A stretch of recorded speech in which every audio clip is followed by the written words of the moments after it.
The score at the Soweto Derby was Orlando Pirates 1, Kaizer Chiefs 1. And this was the game that I actually mentioned when I was talking about the games that are left for Orlando Pirates. I was like, the Kaizer Chiefs game and the Stellenbosch game, those are going to be the two toughest games that we're going to play. And unfortunately, they just won after another. So I think this is one of the games that we needed to make sure that we pull out something. So the game started a bit down. Both teams were just cautious, trying to look what the other team will do. Even though Chiefs started like they were going to do something, and then Pirates were just compact in their position.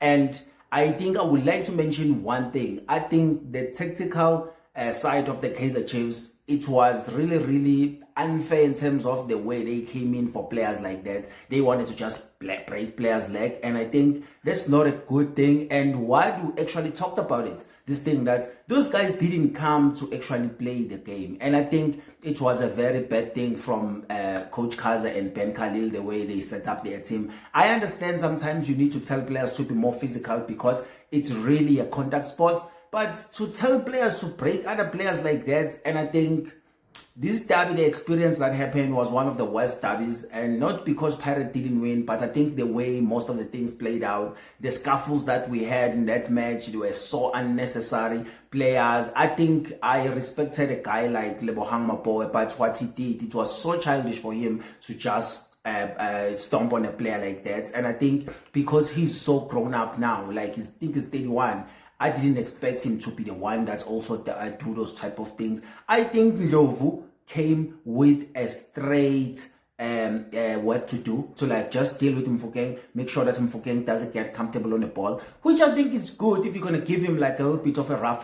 But I think sometimes playing a ball like that where you're just going for him, not the ball, I think it's unfair. And I think the referee had a bad game. I know he's a FIFA recognized referee, but I think he had a bad game. I think there were a lot of cards that were going to be shown yesterday, but the referee decided that to let the match continue. And I think a lot of people were talking about the VAR, and I think the VAR thing, it's just a topic for another day. But now, let's go into the game. I think the game, the way it was set up, obviously, they set up the way that I like when they had Makaula and Bata. I was going to start with Nemsanjela, but I understand why he had Bata. And then any other thing than that was fine. But where the problem started for Orlando Pirates, it was when Morimi went out. I knew right there that if Morimi went out, it's going to be a problem for Orlando Pirates, because now this thing is going to force Relay to go to the left. And what this left thing is going to do is going to give Kaizer Chiefs more space to actually close Relay down into the line, because he's already have a line, and then now he's going to be facing these guys trying to move the ball into a dangerous places. So it wasn't really going to be difficult for him, because I don't believe he is really a dangerous player when he's playing on the left wing. So I knew that was going to be a problem for us, because I knew that when we had Moremi was going to run whoever is on that left or right side, and then Mfokeng will have like an open space where he can able to maneuver with the ball and create those spaces. But all in all, at some point, Orlando Pirates were very unlucky, and I will give a credit to Peterson, the goalkeeper. He did some incredible save, man. Those saves, some of them were like, oh guys, what are you using here? Is this some black magic or something? But then when you look at those things, Pirates sometimes were not clinical in their finishing. I would say it's a bit unlucky, because it's not really bad of the things that they done. And I know Sebelebele was out there. As I'm telling you, I think Sebelebele is the signing of the season.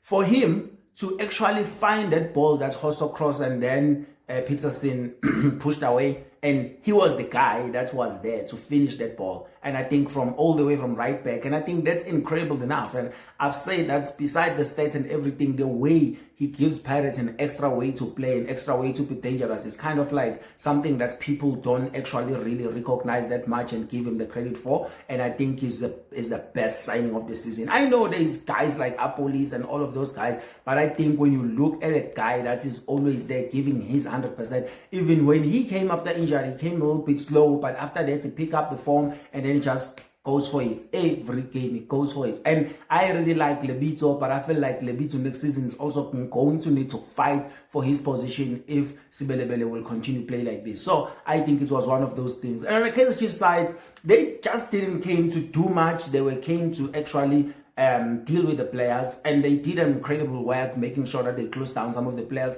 to not able to move. But I will say something.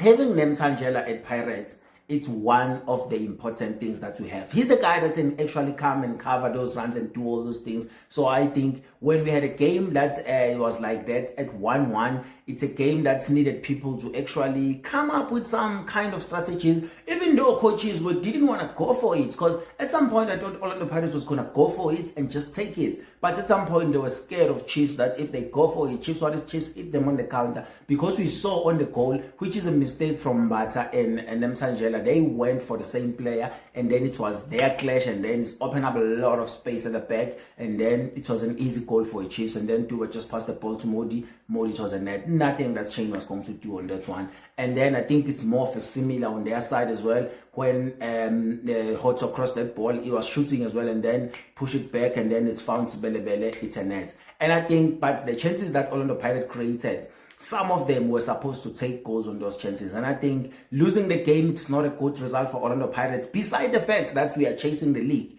But losing the game the way we played, it's not acceptable, because we were supposed to get another goal in the chance that we created in the game. So I didn't want to make this video long. I just wanted to talk about that and say this was one of the games that we're actually supposed to play that is going to be tough. And we're going to play Stellenbosch soon, which is going to be another tough game. And I think after that, all the games that are left are winnable games, especially on paper. But I think at this point, the way Orlando Pirates is playing, those are games that we are going to win. So if you have anything that you want to say about the Soweto Derby, which is the last one on this season, and then you have something to say about the game, the officiating, about the score, are you happy with the results? You have the comment section below that you can write all your thoughts and write all your comments, something that you want to say about the game, or maybe something that you want to suggest to me. Then you can go down and comment and write that. And that, make sure that you subscribe to the channel and share the content with your friends and family,